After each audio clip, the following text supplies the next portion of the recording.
Hey everyone! Today we're going to be talking about Caesars Entertainment, and this is the company that I did my firm analysis on. So, today we're going to be talking about the external problems, which are the political factors and economic factors, as well as the internal problems that they're facing, such as operations and human resources issues. So, for one of the external problems is political factors, which is the legal and regulatory risks within the industry. Basically, to sum this problem up, it's different jurisdictions means a different set of rules and regulations. Um, the gaming industry is one of the most heaviest regulated industries to operate in, and it comes with a lot of headaches as far as just different laws, regulations, rules, standards that they have to abide by to keep their licenses, to keep operating uh, efficiently. And, it causes a lot of issues within this industry. The stakeholders involved in this problem would be governments and investors.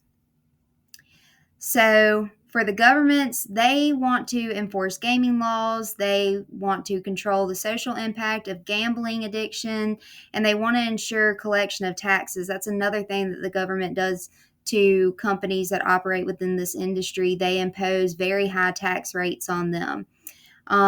So, basically, to sum that up, they want to regulate and tax the gaming industry, which leads to maximizing public welfare and revenue. And they would like to protect the citizens from the risk of gambling addiction. On the other hand, you have investors who seek certainty within the industry to assess the long term viability of their investments. When these investors invest so much into these casino and other companies within this industry, they want the long term to look good. They want to know that they made a good investment. And so they want a stable regulatory environment so that there is more predictable growth and profitability in the company they invested in. They want to avoid uncertainty, ensure a positive return on investment, and they want to see effective expansion and operation because the better the company is able to perform means a better return on investment for them. Um, so, how do you hit the jackpot between governments and investors? I think a very smart move for Caesars Entertainment to make would be to develop and implement a government relations team. This would help Caesars actively engage with lawmakers. It would ease the burden of all the regulatory pitfalls that they face within this industry.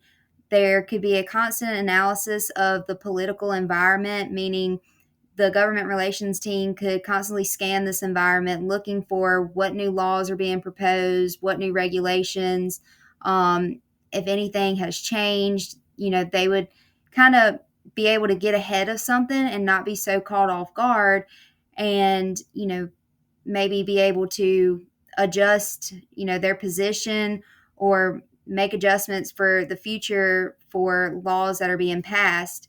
This would also aid in international expansion because, again, this government relations team would be able to take analysis of the political environments internationally to see which regions would be best for Caesars to start expanding into, which ones have more relaxed regulatory environments that would promote, a healthy, entrance into that market, and just be good. It would be good for investors. Investors would see positive ROI, and it would create more stability. Another external problem would be economic factors, meaning the impact of economic cycles and consumer spending overall on the company. As you may probably already know this, but Caesars Entertainment and its competitors in the same industry rely extremely heavily on consumers and their spending habits. They are directly affected by any change within the economy. They are very sensitive to the economic conditions in the regions in which they operate, the countries in which they operate. So the stakeholders in this problem would be customers and investors. So for customers, revenue, well, and for Caesars, revenue is directly impacted by any shift in the economy, like I said before. Less discretionary spending, like when the economy is in a recession, people are only going to be spending money on the essentials.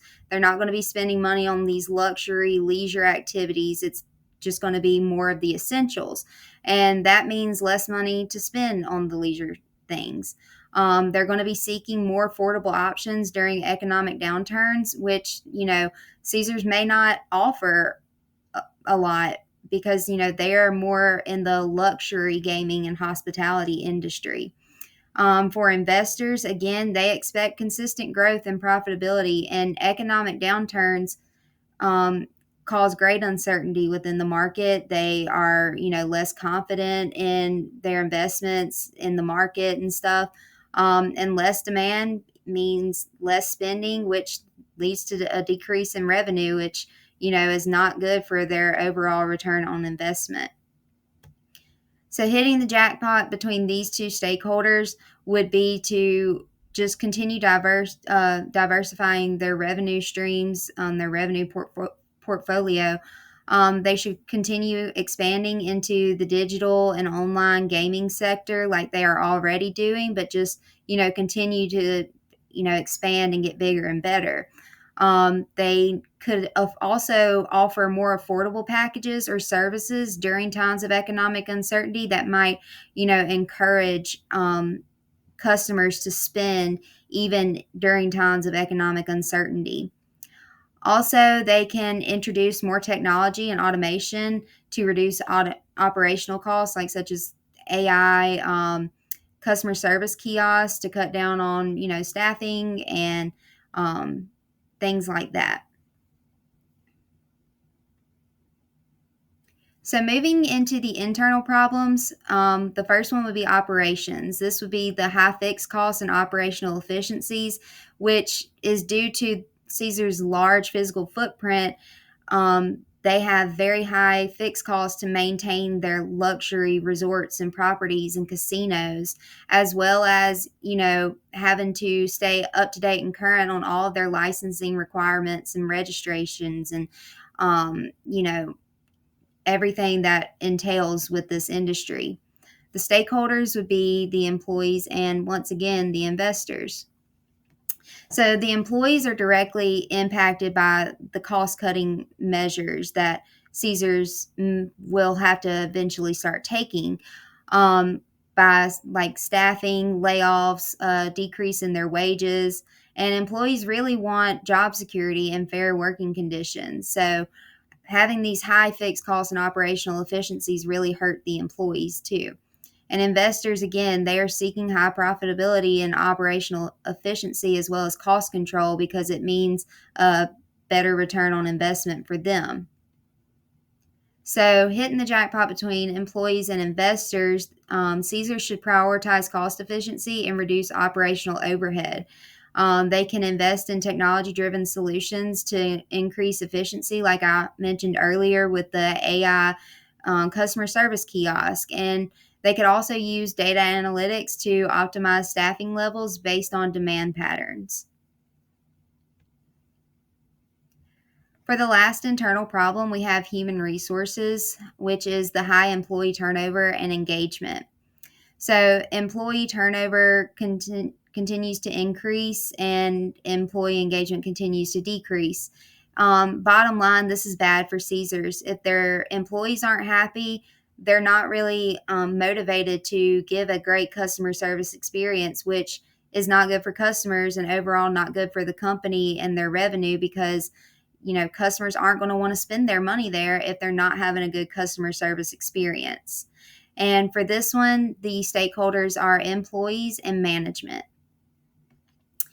Again, employees are seeking fair compensation, stability, advancement opportunities, and they're dissatisfied with the work environment. According to Caesar's latest annual report, they report good employee engagement and that they, prioritize their employees. However, according to some websites such as Glassdoor, they're not rating very high on employee satisfaction and engagement. And so that is, leading to high turnover, less engagement, and, a decrease in the overall customer service experience. On the other hand, management, they attempt to address turnover while balancing cost control and profitability, to improve and to continue to improve efficiency. To hit the jackpot between these two stakeholders, they just need to take a closer look at prioritizing employee satisfaction. Stronger employee engagement initiatives and implementing new platforms for employee feedback, evaluations, training, and career development opportunities are all great initiatives and plans to, strengthen that employee engagement and to decrease the high turnover rates that they're experiencing. This would ultimately lead to a better customer service experience for the customers and more spending at Caesars, which is a good thing for Caesars. It's good for their investors. It's good for the employees all around. In conclusion, today we discussed the external and internal problems such as external and internal problems, and their proposed solutions, such as a government relations team, diverse revenue streams, prioritizing cost efficiency and reducing operational overhead, as well as prioritizing employee satisfaction. I really think that any of these proposed solutions and strategies could help Caesars in the long term to remain competitive and to uphold their reputation.